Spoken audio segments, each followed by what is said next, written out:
Very good evening, everyone. Welcome back to another session. And in this particular session, we are going to talk about a very important topic, that is whether you should be going ahead with a full-time PhD or whether you should be choosing part-time PhD.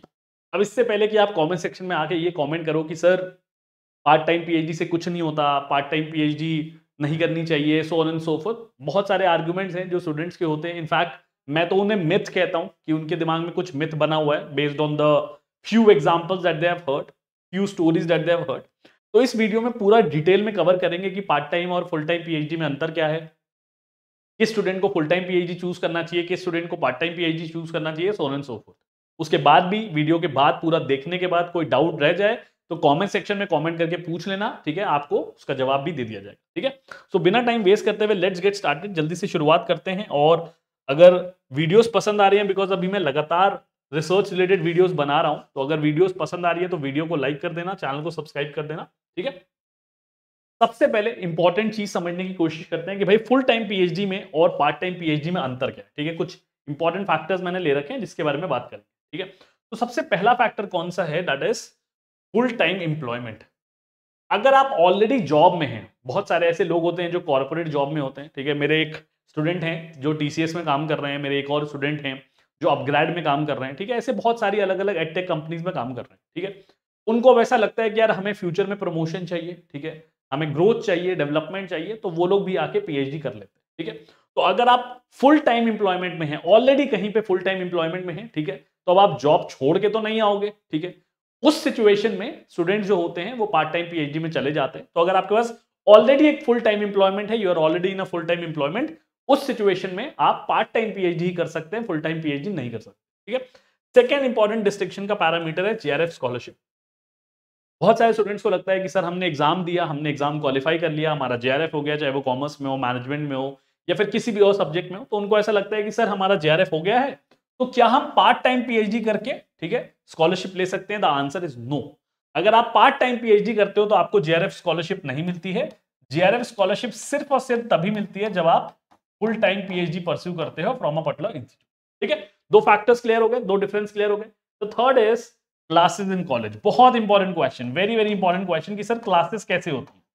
देखो यार, जो full time PhD scholar होगा ना, उसको तो 5 दिन college जाना. ठीक है, he is going to go 5 days a college. ठीक है, कई बार 6 दिन भी जाना होता है. ठीक है, तो उसकी क्लासेस तो उसके हिसाब से शेड्यूल हो जाती है, मतलब जो भी शेड्यूल चल रहा होता है मंडे टू फ्राइडे का, वो उसको दे दिया जाता है. ठीक है, वेयर अगर मैं पार्ट टाइम पीएचडी वालों के लिए बात करूं, क्योंकि वो एम्प्लॉयमेंट में होते हैं, क्योंकि वो कुछ और असाइनमेंट्स में बिजी होते हैं, तो उनकी जो क्लासेस होती हैं they are majorly held on weekends, that is Saturday on Sunday, और कई बार या तो फिर वो सिर्फ सैटरडे को ही होती है, और उसमें ही उनकी क्लासेस करा के उनको रिसर्च के बारे में जो भी जानकारी दी जानी है वो दे दी जाती है. ठीक है, तो एक और डिफरेंस क्या हो गया कि रेगुलर पीएचडी में, फुल टाइम पीएचडी में आपको रेगुलर जाना होगा, रेगुलर क्लासेस होंगी, वेरएस पार्ट टाइम पीएचडी के केस में वीकेंड्स में आपकी क्लासेस होंगी या फिर इवनिंग में क्लासेस होती हैं, लेट इवनिंग जिसे हम कहते हैं. ठीक है, नेक्स्ट इंपॉर्टेंट फैक्टर है अदर असाइनमेंट्स. अब कई बार स्टूडेंट्स के दिमाग में होता है कि सर क्या हम पीएचडी करने जा रहे हैं, हमें अदर असाइनमेंट्स मिल सकते हैं क्या. पहले इस अदर असाइनमेंट टर्म को समझ लेते हैं. अदर असाइनमेंट में क्या आता है, एक आता है आपका टीचिंग. क्या आपको कॉलेज वाले, इंस्टीट्यूट वाले टीचिंग का काम दे सकते हैं. और क्या आता है, साथ में आता है आपको कॉपी चेकिंग का काम, कॉपी इवैल्यूएशन का काम. ठीक है, इवैल्यूएशन का काम दे सकते हैं. क्या आपको एडमिशन से रिलेटेड कोई काम दे सकते हैं. ठीक है, या any other non academic work, मतलब कोई भी जो एडमिशन से रिलेटेड काम हो, क्लेरिकल वर्क हो, या कुछ और रिपोर्ट्स वगैरह बनानी हो, ठीक है, कॉलेज के लिए, क्या ये सब काम दिए जा सकते हैं या फिर नहीं. देखो, if you are working as a full time PhD, अगर आप फुल टाइम पीएचडी कर रहे हो, देन ऑफ कोर्स इनमें से कोई भी काम आपको दिया जा सकता है. आपको टीचिंग का काम दिया जा सकता है, कॉपी इवैल्यूएशन का काम दिया जा सकता है, आपको एडमिशन रिलेटेड क्वेरीज का काम दिया जा सकता है. मतलब ऐसा कोई भी काम जो एक फैकल्टी करता है, जो एक फैकल्टी को दिया जाता है, एक असिस्टेंट प्रोफेसर को दिया जाता है, वो सारे के सारे काम आपको दिए जा सकते हैं. इसीलिए मैं हमेशा ये बात कहता हूं कि जो एक फुल टाइम पीएचडी स्कॉलर होता है वो फैकल्टी से थोड़ा सा कम होता है और स्टूडेंट से थोड़ा सा ज्यादा होता है, बीच में लाई करता है. ठीक है, तो उसको अपनी रिसर्च भी करनी है और उसको बहुत सारे अदर काम भी दिए जा सकते हैं जो फैकल्टी को दिए जाते हैं. ठीक है, बट अगर मैं पार्ट टाइम पीएचडी के बारे में बात करूं तो उनको कोई भी और दूसरा काम नहीं दिया सकता, चाहे वो पढ़ाने से रिलेटेड हो, एकेडमिक ड्यूटी से रिलेटेड हो, एग्जामिनेशन ड्यूटी से रिलेटेड हो, या और कोई भी अदर असाइनमेंट्स हो. पार्ट टाइम पीएचडी का मतलब है वो सिर्फ और सिर्फ रिसर्च करने आया है और उसको कोई काम नहीं दिया सकता. ठीक है, ये क्लैरिटी हो गई. पांचवा एलिमेंट है टाइम पीरियड. अब स्टूडेंट को टाइम पीरियड को लेकर बहुत ज्यादा डाउट्स रहते हैं कि सर कितना टाइम लगेगा? तो देखो मिनिमम टाइम जो है कंप्लीट करने का that is 3 years as per the UGC guideline. अगर मैं यूजीसी गाइडलाइन के अकॉर्डिंग जाऊं तो 3 इयर्स का मिनिमम टाइम पीरियड आपको दिया जाता है। इतना टाइम तो आपको लगना ही चाहिए, इससे पहले आप पीएचडी नहीं कर सकते, ठीक है। बट एवरेजली अगर मैं देखूं तो एक फुल टाइम पीएचडी स्कॉलर को 3 से 5 साल का टाइम पीरियड लगता है, और जो पार्ट टाइम पीएचडी स्कॉलर है उसको 3 से 6 साल भी लग जाते हैं, कई बार 7 साल भी लग जाते हैं, और उनको एक्सटेंशन लेने की परमिशन होती है as per the rules and regulation of the institute. ठीक है, समझ में आ गया, ये भी एलिमेंट क्लियर हो रहा है, ठीक है। अब नेक्स्ट एलिमेंट है कोर्स वर्क। अब आपको पता है कि पीएचडी में ना आपको कोर्स वर्क करना होता है, जिसमें आपको रिसर्च के बारे में, थोड़ा सा स्टैटिस्टिक्स के बारे में, थोड़ा सा जो आपका एरिया है उसके बारे में सिखाया जाता है। तो कोर्स वर्क कैसे होता है? कोर्स वर्क ऐसे होता है कि यूजुअली जो कोर्स वर्क का टाइम पीरियड होता है दैट इज 6 मंथ्स। कई कई जगहों पे, कई कई इंस्टीट्यूट में ये जो कोर्स वर्क का टाइम पीरियड होता है ये बढ़ के 1 साल का भी हो जाता है, बट यूजुअली ये 6 महीने का ही होता है, ठीक है। तो कैसे होगा ये कोर्स वर्क? जो रेगुलर फुल टाइम स्टूडेंट होंगे वो 5 दिन में अपना कोर्स वर्क करेंगे, और जो पार्ट टाइम पीएचडी वाले स्टूडेंट होंगे वो वीकेंड्स पे अपना कोर्स वर्क करेंगे। और कई जगहों पे पार्ट टाइम पीएचडी स्कॉलर्स के लिए कोर्स वर्क वेव ऑफ भी कर दिया जाता है कि भाई आपको थोड़ा सा रिसर्च का बैकग्राउंड है, आपके पास थोड़ा सा रिसर्च का एक्सपीरियंस है, आपने किसी प्रोजेक्ट में काम किया हुआ है, तो आपको कोर्स वर्क भी करने की जरूरत नहीं है, but only at limited university. वरना मेजॉरिटी यूनिवर्सिटी में 5 डे क्लासेस होंगी फुल टाइम वालों की, और वीकेंड्स पे क्लासेस होंगी पार्ट टाइम पीएचडी स्कॉलर, ठीक है। तो मेजरली ये 5 से 6 डिस्टिंक्शन है between full time PhD and part time PhD. चिंता मत करो, अभी वैलिडिटी और सारी चीजों के बारे में भी बात करेंगे, ठीक है। आगे चलते हैं। अब इंपॉर्टेंट सवाल आता है कि भाई आप कैसे चूज करें। बहुत इंपॉर्टेंट सवाल है, और मैं बिल्कुल समझ सकता हूं कि एज यंग ग्रेजुएट्स जो इस समय पोस्ट ग्रेजुएशन खत्म कर रहे हैं, ठीक है, या फिर जिन्होंने अभी नेट जेआरएफ क्वालिफाई किया है, उनके दिमाग में ये बहुत इंपॉर्टेंट सवाल होता है कि सर क्या हमें फुल टाइम पीएचडी में जाना चाहिए या फिर हमें पार्ट टाइम पीएचडी में जाना चाहिए। तो उस क्वेश्चन को यहां पे इस स्लाइड के थ्रू एड्रेस करेंगे। बहुत सारे एग्जांपल्स दूंगा, बट रिक्वेस्ट है कि प्लीज वीडियो को एंड तक पहले देख लो, उसके बाद कमेंट सेक्शन में अपने डाउट्स पूछ लेना, ठीक है। सबसे पहला एस्पेक्ट क्या है? Passionate about research. देखो यार, जो फुल टाइम पीएचडी की जर्नी है ना वो कम से कम 3 साल की है मिनिमम, जैसे मैंने आपको कहा, बट हार्डली कोई ऐसा यूनिवर्सिटी है जहां पे एवरेज टाइमिंग, मैं एवरेज टाइमिंग के बारे में बात कर रहा हूं, आउटलायर्स और एक्सेप्शंस के बारे में नहीं बात कर रहा। एक्सेप्शंस वालों को तो 6 से 7 साल भी लग जाते हैं, और जो बिल्कुल एक्सेप्शंस होते हैं वो 3 साल में भी कंप्लीट कर लेते हैं। बट एवरेजली शायद ही ऐसी कोई यूनिवर्सिटी है जिसका एवरेज टाइम 3 इयर्स, यूजली 3.5, 4.5 ये एवरेज टाइम ड्यूरेशन होता है। आईटीज के बारे में बात करूं तो 4 years 4.5 is the average time duration, ठीक है। तो 3 से 5 साल का समय अप्रोक्सीमेटली आपको लगाना है इन द पीएचडी, जहां पे आपको एक टॉपिक को लगातार पढ़ना है, उस पर रिसर्च करना है, उस पर रिसर्च आउटकम्स निकालने हैं, ठीक है, उस पर काफी सारे रिसर्च पेपर्स पढ़ने हैं। अब खुद सोच के देखो कि जो इंसान रिसर्च को लेके पैशनेट नहीं, मतलब उसको रिसर्च में मजा नहीं आता, ठीक है, वो उसके लिए सिर्फ एक एग्जामिनेशन डिग्री की तरह, ठीक है, क्या वो इंसान लगातार सुबह से बैठ के शाम तक, क्योंकि अगर आप कॉलेज जाओगे, रेगुलर क्लासेस अटेंड करोगे, सुबह 9 बजे से 5 बजे तक बैठ के पढ़ोगे, उसके बाद में भी आके आपको अपना रिसर्च करना ही होता है, क्या वो इंसान 3 से 5 साल तक ये काम कर पाएगा? The answer is certainly no. तो अगर आप रिसर्च को लेके पैशनेट नहीं हो, ठीक है, then I would not suggest कि आपको फुल टाइम पीएचडी में एनरोल करना चाहिए। क्या होगा? 1 साल तो आपको मजा आएगा, आपको रिसर्च करने में इंटरेस्ट आएगा, उसके बाद you will get frustrated a lot, बहुत ज्यादा एंजाइटी हो जाएगी आपको। कई लोग पीएचडी छोड़ भी देते हैं, आपको नंबर ऑफ एग्जांपल्स मिल जाएंगे अपने आसपास, ठीक है। तो अगर आप पैशनेट हो रिसर्च के लिए, आई would suggest you can go for a full time PhD. Of course other factors देखने होंगे। अगर आप पैशनेट नहीं हो रिसर्च को लेके, आपको टीचिंग में इंटरेस्ट है या कोई और रीजन है, प्रमोशन आपका रीजन है, आपका रीजन है कि आपको ग्रोथ एंड डेवलपमेंट चाहिए, then I would suggest that you go for a part time PhD. मतलब रीजन यहां पे मैं आपको बता रहा हूं कि आपका क्या रीजन होना चाहिए for going for a full time PhD और अ पार्ट टाइम पीएचडी। तो फुल टाइम पीएचडी का सबसे इंपॉर्टेंट रीजन होना चाहिए that you are passionate for PhD, passionate for research, ठीक है। सेकेंड एस्पेक्ट है एम्प्लॉयमेंट नॉन एम्प्लॉयमेंट। देखो यार, अल्टीमेटली मैं कितना भी कुछ कह लूं, ठीक है, कि रिसर्च में पैशन है, so on and so fourth, ultimately आज से 3-4 साल बाद, ठीक है, आपको एक नौकरी की जरूरत पड़ेगी जहां से आपको सैलरी मिले, जहां से आपको पैसे मिले, आप अपनी ख्वाहिशें और अपने परिवार वालों की ख्वाहिशें पूरी कर सको, ठीक है। तो अगर आप ऑलरेडी इंप्लॉयमेंट में हैं, जैसे मैंने कहा कि आप ऑलरेडी कहीं जॉब कर रहे हैं, लेट से आप टीचिंग जॉब कर रहे हैं, किसी स्कूल में, किसी एडटेक में काम कर रहे हैं, किसी कॉर्पोरेट में काम कर रहे हैं, और आपको यह कि यार सिर्फ मुझे प्रमोशन चाहिए, ठीक है, या लेट से मैं मेरी एक ख्वाहिश थी, मेरी एक दिली तमन्ना थी कि यार मैं अपने नाम के आगे बड़ा बड़ा डॉक्टर लिखूं, ठीक है, वॉट एवर इट इज, और इसलिए मैं पीएचडी करना चाहता हूं, एम्प्लॉयमेंट मेरे पास ऑलरेडी है, उस केस में मैं सजेस्ट करूंगा that you go for a part time PhD.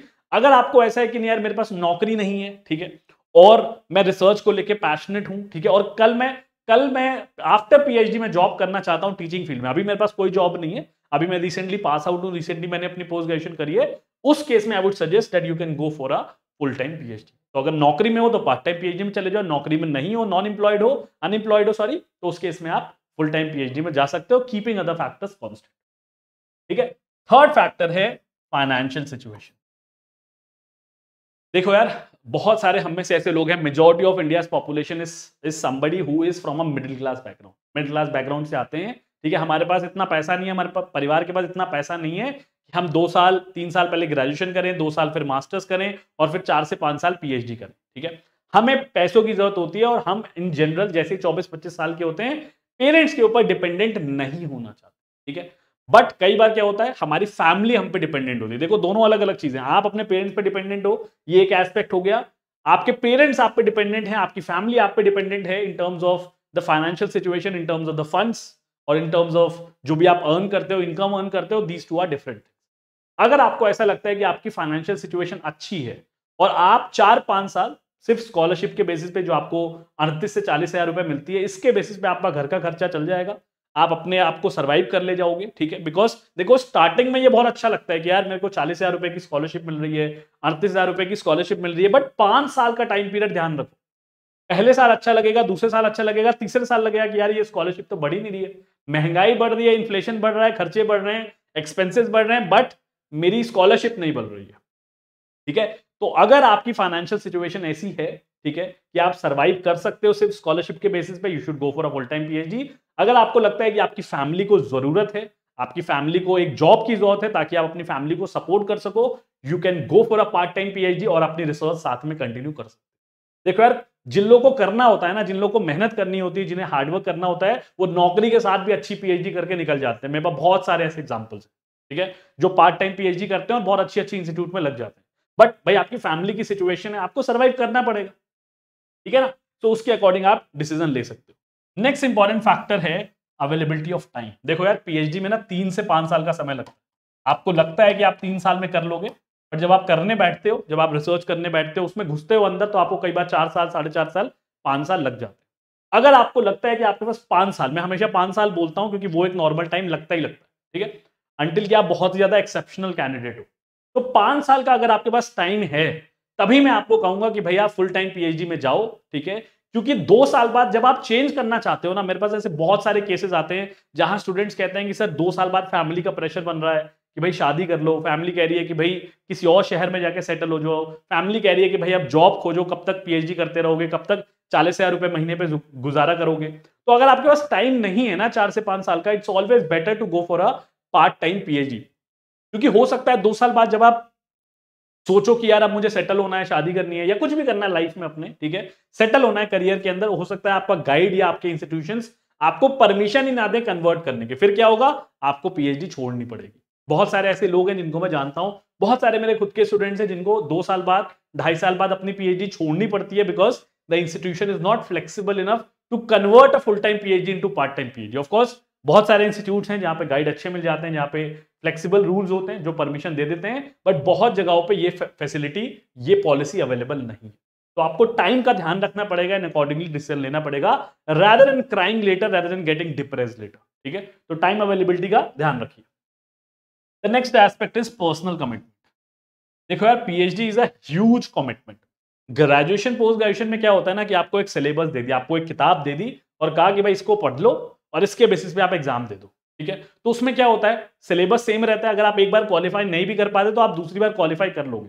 Research में ऐसा नहीं होता है। रिसर्च में होता है आपको रिसर्च पेपर्स खुद पढ़ने हैं, खोजने खुद है क्या पढ़ना है, क्या सही पढ़ रहे हो क्या गलत पढ़ रहे हो वो भी खुद आइडेंटिफाई करना है, फिर रिसर्च प्रॉब्लम खोज के लिटरेचर रिव्यू करना है, लिटरेचर रिव्यू करके पेपर्स लिखने हैं और लिखने के बाद फाइनली उनको पब्लिश कराना है, थीसिस लिखनी है, वाइवा देना है, उसके बाद पीएचडी की डिग्री मिलेगी।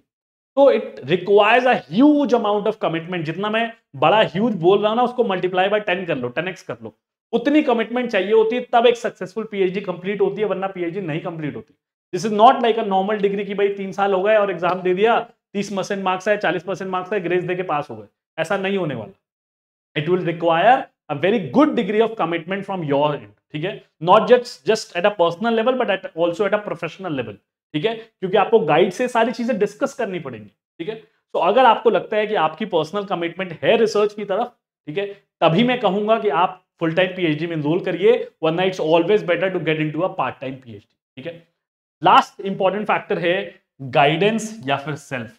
देखो यार, कोई इसमें है ना बुरा मानने वाली बात नहीं है। हम में से बहुत सारे ऐसे लोग होंगे जिन्होंने 11वीं 12वीं में बहुत जब बेसिक लगता था कि यार क्या बेसिक अकाउंट्स, क्या बेसिक इकोनॉमिक्स है, ये क्या बेसिक स्टैटिस्टिक्स है, उस समय भी लोग पर्सनल ट्यूशन या कोचिंग जाते थे और पढ़ाई करते थे, ठीक है।